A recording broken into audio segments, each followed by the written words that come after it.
बोलिए प्रेम से श्री सद्गुरु महाराज की जय। श्री सद्गुरु महाराज की जय। श्री सद्गुरु महाराज की जय। अखंड मंडलाकारं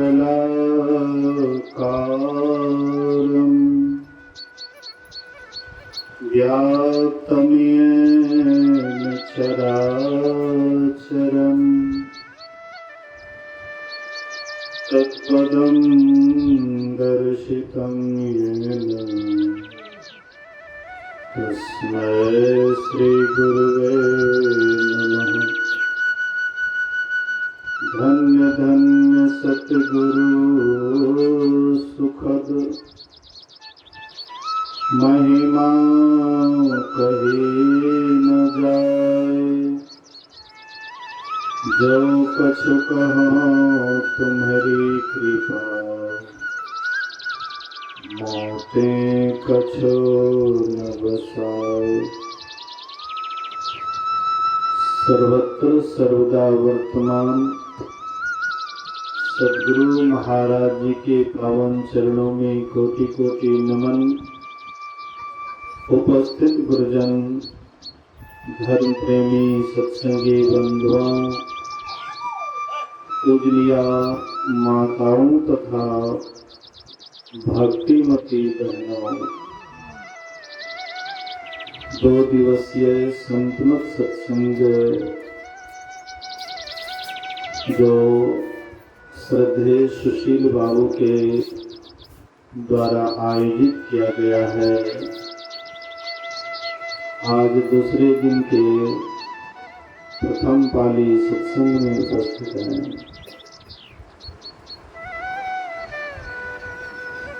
मैं आप लोगों के बीच कुछ विलंब से आया, सुनने में आया कुछ नाराजगी होना भी स्वाभाविक है, लेकिन मैं कोई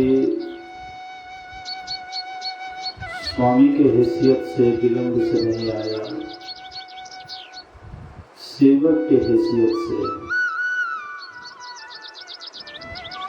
क्योंकि आप ही सत्संगियों की सेवा वहाँ भी कर रहा था। आप कहिएगा कि वहाँ क्या कर रहे थे?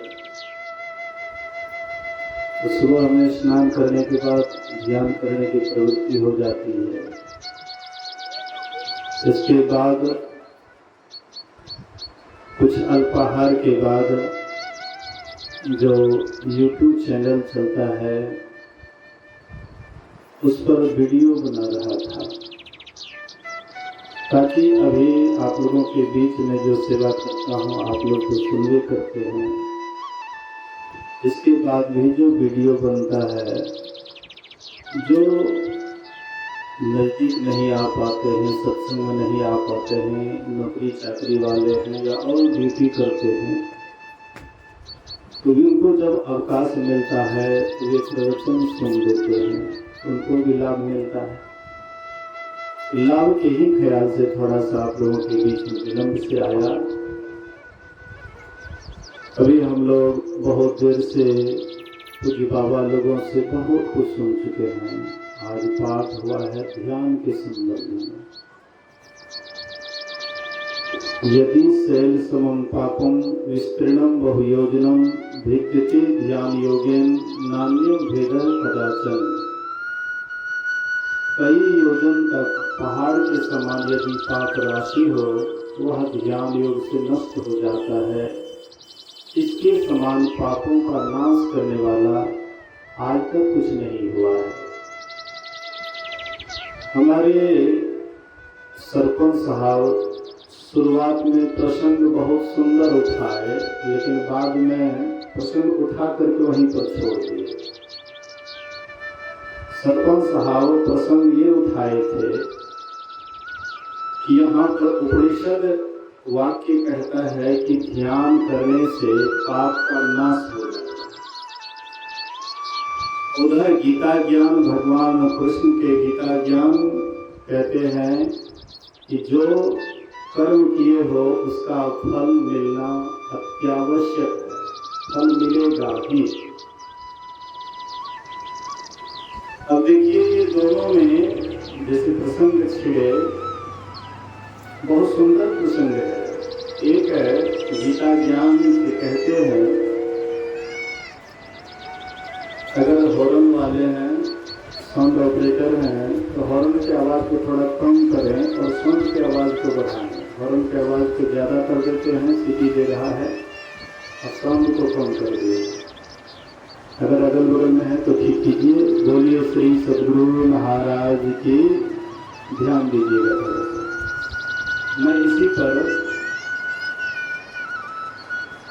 यहाँ पर भगवान कृष्ण कहते हैं गीता ज्ञान में, कर्मण्येवाधिकारस्ते मा फलेषु कदाचन। कहते हैं हे मनुष्य, तुमको कर्म करने का अधिकार है, फल लेने का नहीं। तो हम जो भी कर्म करते हैं, अच्छा या बुरा, ये दो ही कर्म बराबर करते हैं। या तो अच्छा कर्म करते हैं या बुरा कर्म करते हैं। मन जिस मसाले से बना हुआ है, तो मन का जो स्वभाव है वह ज्यादा बुराई की ओर ही ले जाता है, अच्छाई की ओर मन कम ले जाता है। क्योंकि जिस मसाले से जो बनता है वह गुण उसमें होता है। तो मन मतलब है जड़ मसाले से बना हुआ है, जड़ प्रकृति से मन का निर्माण हुआ है। तो जड़ वाला गुण इसमें है, मन में जड़ वाला गुण है। इसीलिए मन ज्यादा अवगुण के ही तरफ जाता है, ज्यादा विषय के ही तरफ जाता है। मन को इसी में आनंद मिलता है।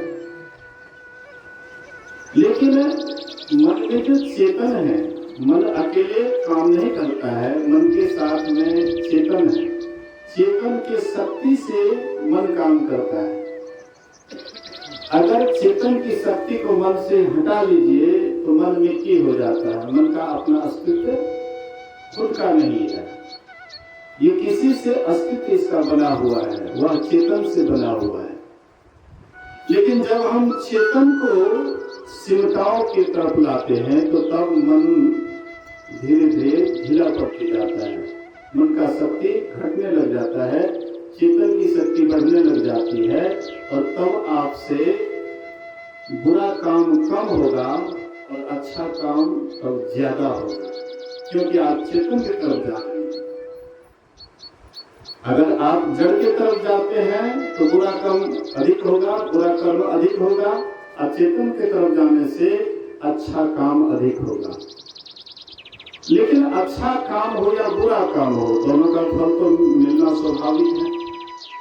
अच्छा कर्म कीजिएगा तो स्वर्ग मिलेगा, या यहाँ भी आप श्रीमान के घर में जन्म मिलेगा, बढ़िया जगह मिलेगा, बने बनाया मकान मिलेगा, बैंक बैलेंस, बिना मेहनत किए हुए बैंक बैलेंस मिलेगा, नौकरी चाकरी वाला परिवार मिलेगा, मतलब सारी व्यवस्था मिलेगा। श्रीमान के घर या योगियों के कुल में जाइएगा तो वहां पर संसार की व्यवस्था कम, लेकिन हृदय का आनंद अधिक, मन की शांति अधिक, और संसारिक व्यवस्था कम योगियों के पास।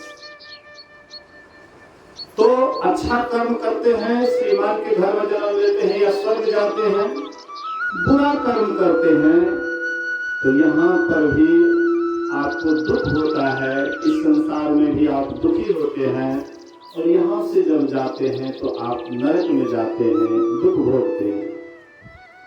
अब यहाँ पर भगवान कृष्ण के कथनानुसार जो भगवान कृष्ण कहते हैं कि जो कर्म करते हो उसका फल निश्चित तुमको मिलेगा, इसमें दो बात नहीं है। यहाँ पर उपनिषदकार कहते हैं कि ध्यान करने से पापों का नाश होता है, पापों का क्षय होता है, पाप नाश हो जाता है। तो फिर दोनों में तो थोड़ा सा अंतर हो जाता है, लेकिन अंतर नहीं होता, अंतर है नहीं।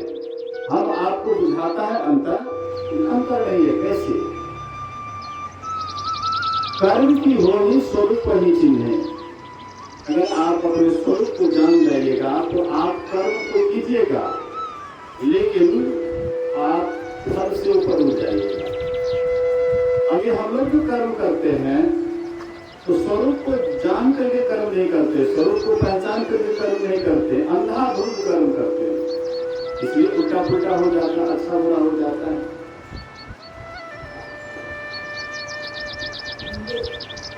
बोलिए श्री सद्गुरु। तो बिना स्वरूप को जाने, बिना स्वरूप को पहचाने जो भी हम उल्टा पुल्टा कर्म करते हैं, इसके लिए हमें स्वर्ग या नरक देखना पड़ता है।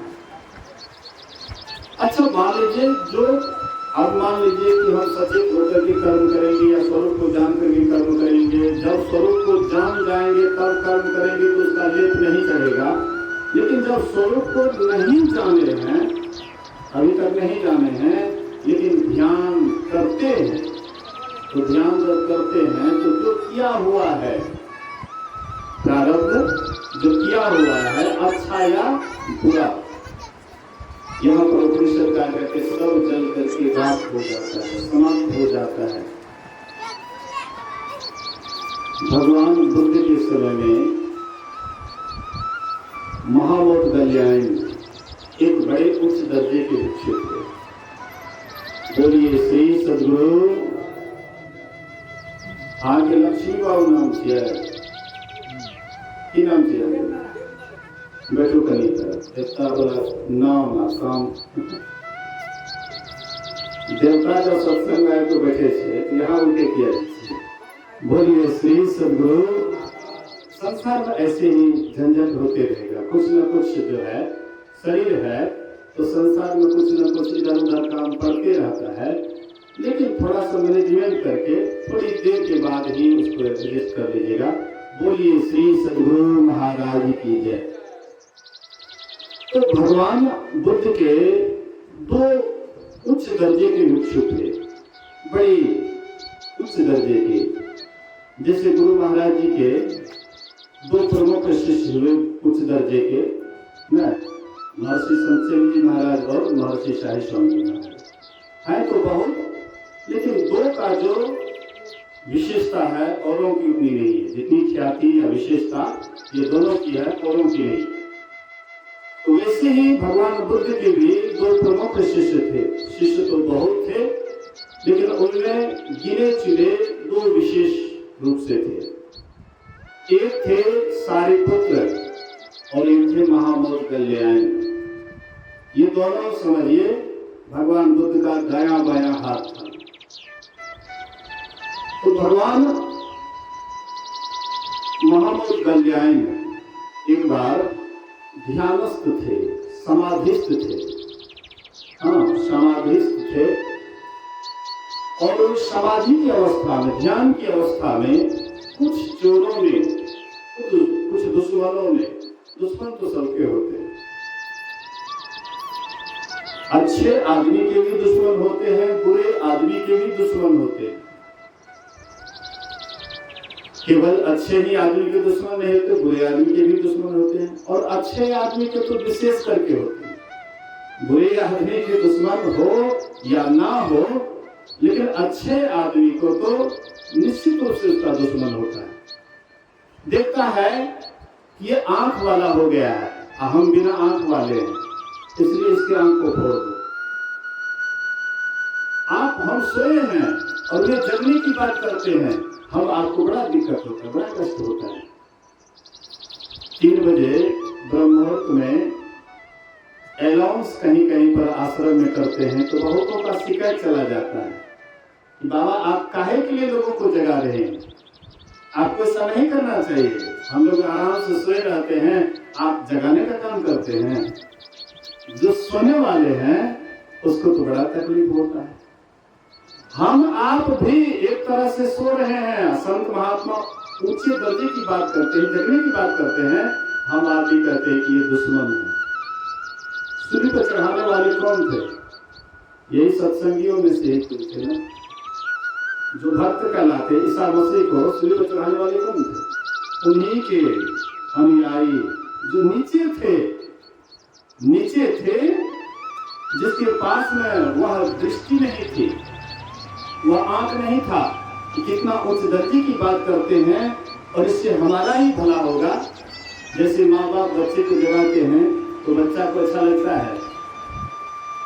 विद्यार्थी है पढ़ने लिखने वाला, और उसको जगाइए तो कितना गुस्सा आता है। अजय के माँ बाप भी एडजस्ट कर लिए, सोचते हैं अरे सोने दो नहीं तो गुस्सा आएगा। ऐसे ही संत महापुरुष जब जगने की बात करते हैं तो हम आप ही उसको सीढ़ी पर चढ़ा देते हैं। हाँ, जिभ्या काट लेते हैं, हाथ पैर को काट लेते हैं, या अनेक प्रकार की यातना देते हैं। यातना देने वाले प्रायः जो अनुयायी होता है वही देता है। बाहर के लोगों को क्या जरूरत है? बाहर के लोगों को क्या जरूरत है? महात्मा खराब है कि अच्छा है, दूसरे को क्या जरूरत है? इसमें जो आएंगे वही नहीं कहेंगे महात्मा खराब है कि अच्छा है। दूसरा आदमी क्या कहेंगे? उनको फुर्सत नहीं है महात्मा के संबंध में दिमाग लगाना। मतलब कहने का सबके दुश्मन होते हैं, उनके भी दुश्मन। कुछ चोरों का गिरोह आया और इतना पिटाई किए महाबोध गल्याण का हड्डी पतली सब तोड़ दी, पूरे हड्डी पतली शरीर के हड्डी पतली तोड़ दी। महाबोध गल्याण जब शरीर में आए, समाधि में थे तो शरीर से बेखबर थे। शरीर में रहेंगे तब न शरीर में कष्ट होगा, दुख होगा, तकलीफ होगा, लेकिन शरीर में से ऊपर उठे हुए थे। माँ समाधि में जैसे जाते हैं तो समाधि में जाने के बाद शरीर से ऊपर उठ जाते। शरीर और संसार, जब तक हम शरीर में हैं तो संसार में हैं, और जब तक संसार में है तो शरीर में है। लेकिन जो शरीर से ऊपर उठ जाता है तो संसार से ही ऊपर उठ जाता है। जो ही पिंडे से ब्रह्मांडे, जो पिंड को जीत लिया वह ब्रह्मांड को भी जीत लिया। जो पिंड में है तो वह ब्रह्मांड में है। तो पिंड ब्रह्मांड से ऊपर उठे हुए समाधिस्थ, समाधि में गए हुए महाबोध गल्याण, जब उसकी समाधि टूटती है, ध्यान टूटता है, तो शरीर में आए। शरीर में आने के बाद शरीर को उठाने की कोशिश कर रहे हैं। हाथ को उठाते हैं, हाथ नहीं उठता है। पैर को उठाते हैं, पैर नहीं उठता है। मतलब कोई अंग प्रत्यंग काम नहीं करता है। सोचा कि ये शरीर अब रहने लायक नहीं है। तो भगवान बुद्ध का ऐसे सत्संग चल रहा था। भगवान बुद्ध का सत्संग चल रहा था। वहां ये आकाश मार्ग से जाते हैं और भगवान बुद्ध प्रवचन कर रहे थे, भक्तों को उपदेश कर रहे थे, और वे आकाश मार्ग से ही प्रणाम करते हैं। भगवान बुद्ध को प्रणाम करते, कहते भंते अब ये शरीर रहने लायक नहीं है, क्या करें, इसको छोड़ दें। भगवान बुद्ध कहते हैं, प्रवचन के क्रम में प्रवचन को थोड़ी देर के लिए रोक देते हैं, मौन हो जाते हैं और कहते हैं हाँ भिक्षु, अब ये रहने लायक नहीं है, इसीलिए इसको छोड़ दो। तो वे शरीर को छोड़ दो। कर्म का फल तो मिला। सिद्ध पुरुष थे, वे साधारण नहीं थे। जितने सिद्ध है भगवान बुद्ध थे, उतने ही सिद्ध वे भी थे। भगवान बुद्ध के बहुत ऐसे शिष्य हुए जो भगवान बुद्ध के पहुंच के तरह वे भी पहुंच गए थे। उनमें इनमें कोई अंतर नहीं था। तो कर्म का फल तो मिला, लेकिन अंतर क्या हुआ? जो कष्ट होना चाहिए वह कष्ट उनको नहीं हुआ। भगवान बुद्ध को पेचिस का रोग हो गया था। भगवान बुद्ध को पेचिस का रोग हो गया था और वे कहते थे कभी कभी आनंद से आनंद, जब तक मैं समाधि में रहता हूँ, ध्यान में रहता हूँ, मुझे कोई पता नहीं लगता है कि शरीर में क्या कष्ट है, क्या दिक्कत है।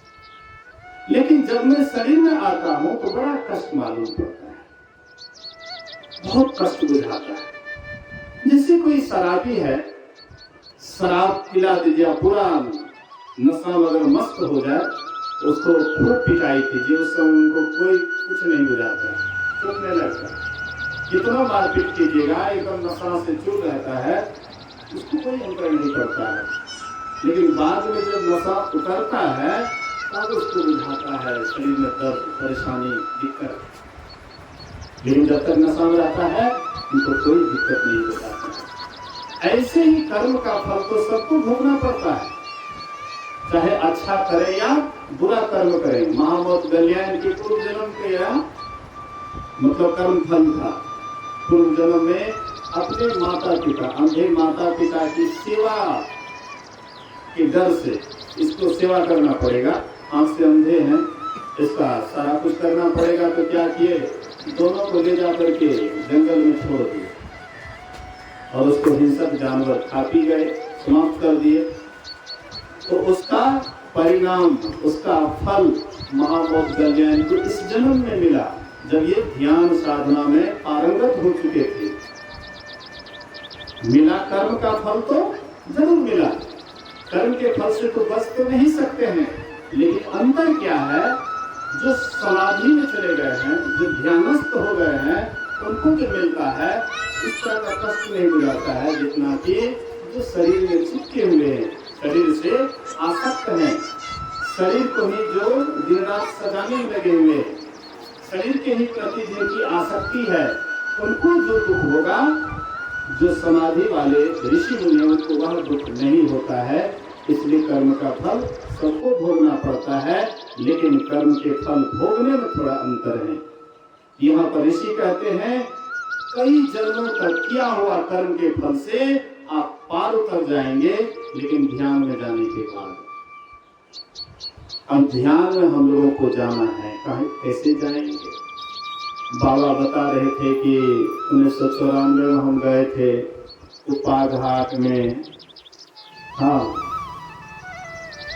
हमारे सूर्यनारायण बाबू भी कुप्पा घाट की बहुत बात बोले, कुप्पा घाट से ही सीख करके आते हैं। मैं तो कहता हूँ कुप्पा घाट में कुछ हो नहीं सीखते, सुषुम्ना घाट में सीखते हैं। आप कहते कुप्पा घाट में सीखते हैं। ज्ञान का खजाना तो सुषुम्ना घाट है, कुप्पा घाट कैसे? कुप्पा मतलब अंधकार, अंधकार में जब तक रहिएगा तब तक कौन ज्ञान होगा। कुछ सत्संगी गए हुए थे, एक अच्छे पहुंचे हुए महात्मा थे, 42 बाबा या संतानंद बाबा, ये जहाँ पर मतलब सत्संग करते थे, 42 दिन तक सत्संग करते रहते थे। मंच खाली बनाया जाता था, पंडाल उंडाल कोई व्यवस्था नहीं। जहाँ बैठते थे उनका जहाँ मंच लगता था, 42 दिन तक लगातार सत्संग होते रहता था। इसलिए उसका नाम 42 बाबा भी रखा गया। बड़े सिद्ध महात्मा थे, बड़े पहुंचे हुए महात्मा थे। तो 42 बाबा मंच पर आते थे, जल्दी लोग देखते नहीं थे, या किसी के घर पर वो नहीं रहते थे। वे अक्सर मतलब जो है एकांत में रहते थे, कोई मतलब जो है वृक्ष के पास, मतलब बीच बाग में अकेले एकांत, किसी से कोई खास लेन देन नहीं रहता, एकांत रहते थे। तो वे उनके पास में कुछ सत्संगी कुप्पा घाट से गए हुए थे। तो पूछते हैं, कहते हैं आप लोग कहाँ से आ रहे हैं? हाँ, आप लोग कहाँ से आ रहे हैं? आपके गुरुदेव कहाँ रहते हैं? तो सत्संगी लोग कहते हैं हम लोग कुप्पा घाट से आ रहे हैं, हमारे गुरुदेव कुप्पा घाट में रहते हैं। कहते झूठ बोलते हैं आप, आपके गुरुदेव कुप्पा घाट में रहते हैं? अंधकार में रहते हैं आपके गुरुदेव? नहीं आपका गुरुदेव सुषुम्ना घाट में रहते हैं। आपका गुरुदेव सुषुम्ना घाट में रहते हैं। सुषुम्ना में जाने के बाद ही सभी ज्ञान का खजाना उदय होता है। एक बार गुरु महाराज जी गए हुए थे बंगाल में, खाटी देहाती बंगाली आए हुए थे सत्संग सुनने के लिए कि एक सिद्ध महात्मा आए हैं, चलिए सुनने के लिए। काफी भीड़ हुई थी और देहाती, हाँ एकदम देहाती, जो कम पढ़े लिखे या नहीं पढ़े लिखे थे, ऐसे बंगाली भी आए हुए थे। तो सुबह का जब सत्संग होता है तो लोग समझ नहीं पाए, हिंदी को नहीं समझ पाते थे बंगाली आदमी। जो पढ़े लिखे थे तो थोड़ा बहुत समझ जाते थे, या जो कम पढ़े लिखे या नहीं के बराबर है वो कुछ नहीं समझ सकते। तो शिकायत की कि हम लोग खाकी बंगाली हैं, देहाती बंगाली हैं, ज़्यादा पढ़े लिखे नहीं हैं, हिंदी हम लोगों के समझ में नहीं आता है। इसलिए गुरु महाराज से थोड़ा कहिए, निवेदन कीजिए कि हम लोगों को बांग्ला में ही प्रवचन करें। तो अपराह्न कालीन जब सत्संग होता है तो गुरु महाराज जी लगभग घंटा 2 घंटा तक एकदम धारा प्रवाह, बांग्ला भाषा में धारा प्रवाह प्रवचन किए। यह देख करके, सुन करके, जो उनके साथ में बराबर रहने वाले महर्षि शमशेर जी महाराज थे, उनके मन में होता है कि हम गुरु महाराज को कभी बांग्ला शब्द का अभ्यास करते हुए नहीं देखा, न कभी बांग्ला रामायण पढ़ते हुए देखा, न कभी अभ्यास, न कुछ।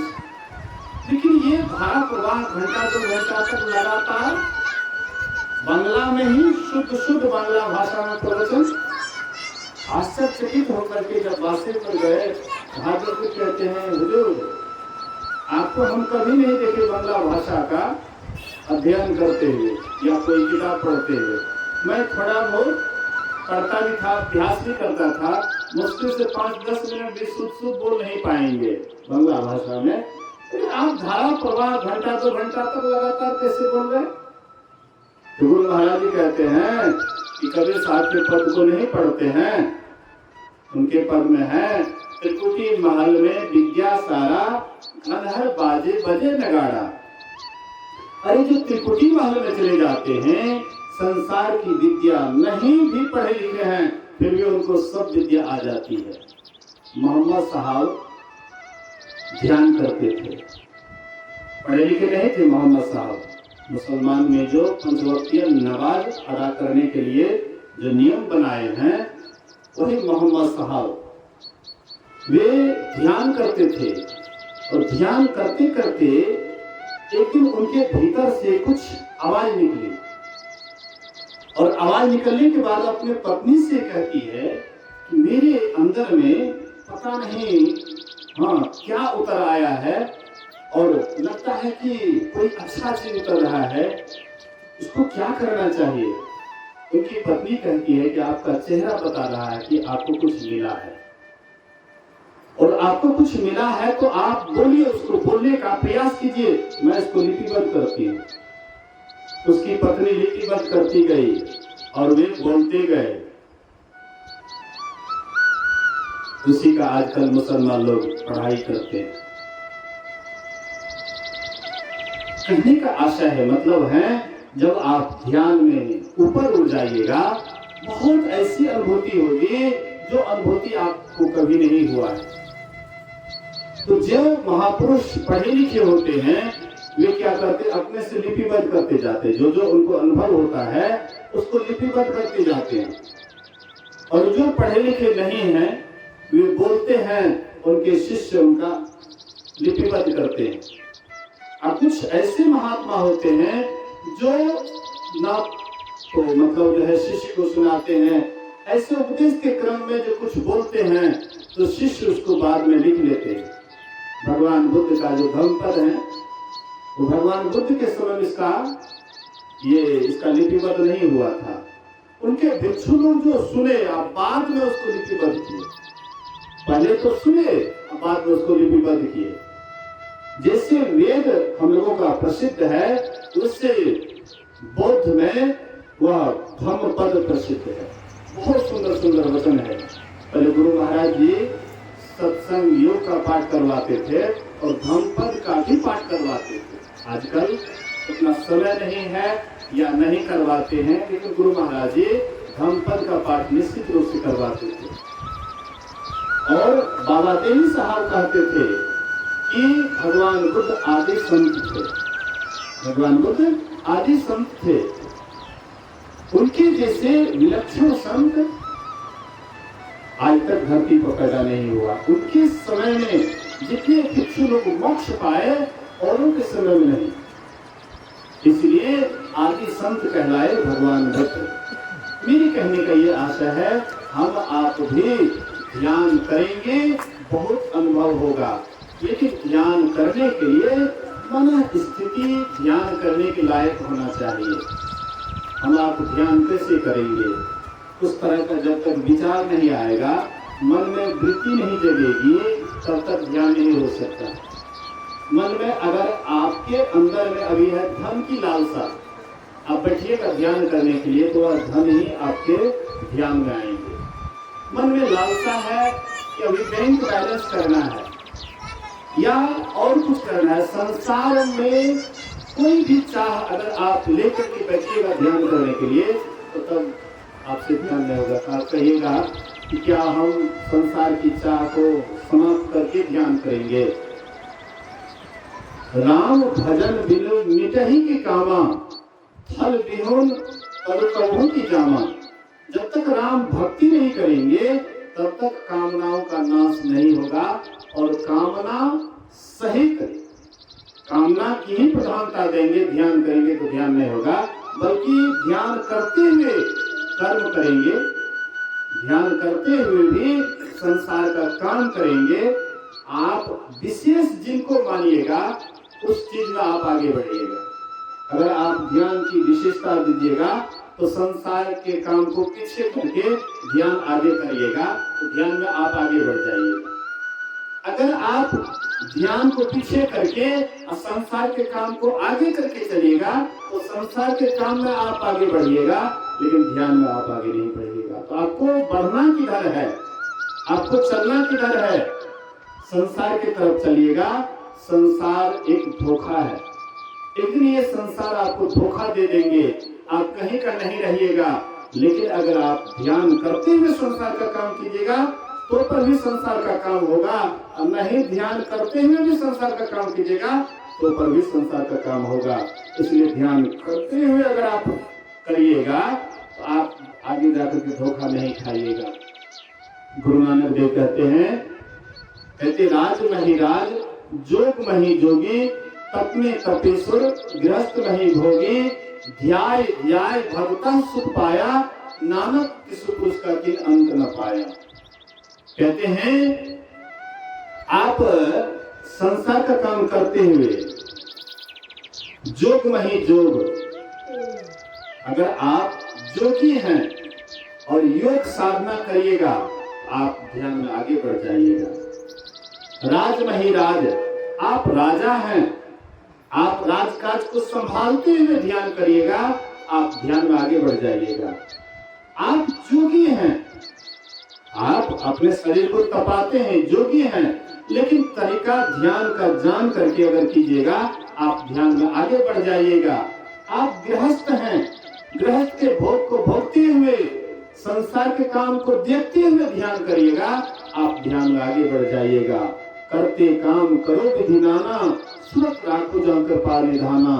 हाथ से काम करिएगा और मन से सदा ईश्वर का स्मरण कीजिएगा, आप जरूर आगे बढ़िएगा। ऐसा बहुत नमूना है, ऐसे बहुत महापुरुष का जीवनी है कि आप उसको पढ़िए, सुनिएगा।